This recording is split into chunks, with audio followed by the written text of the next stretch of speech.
batang namamalimos, mayroong pag-asa at oportunidad na naghihintay.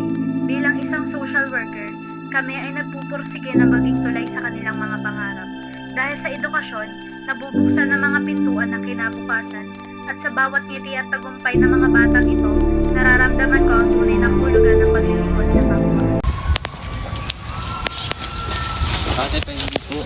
Umalis ka nga dyan, ang baho-baho mo, walang mabibigay sa'yo. Sige na ate, pakain na naman ako.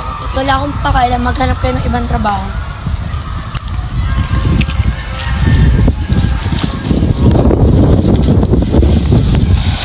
Ganyan siya nagawa ni ate.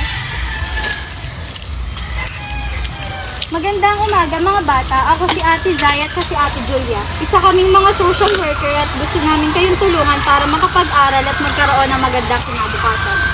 Ate, pagkain po kayo? Meron pa ako dito.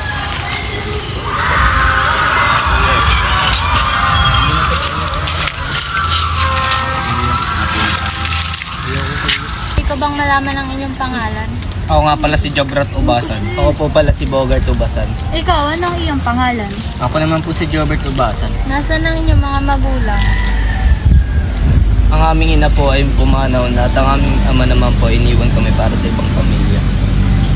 Taon na kayo dito sa kalye. Bata pa lang po kami, nabando na kami ng aming tatay. Naranasan niyo na bang pumasok o makapag-aral? Kung bibigyan po kami ng pagkakataon mag-aaral, gusto po namin magtapos at makuha ang aming pangarap. Ano ba ang inyong mga pangarap? Pangarap ko po maging bombero. Pangarap ko po maging pulis. Pangarap ko po maging seaman. Ika, sumama kayo sa amin sa community center kung saan tutulungan kayo maka-access sa educational resources and scholarship.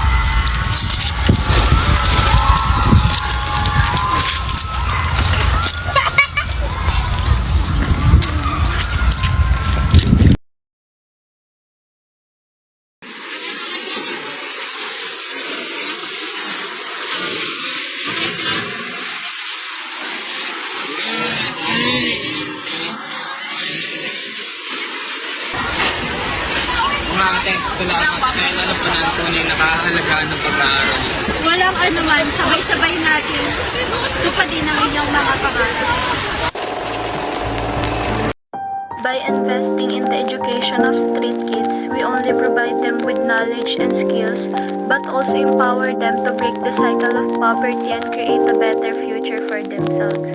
It teaches us the importance of compassion, empathy, and the transformative power of education in changing lives for the better.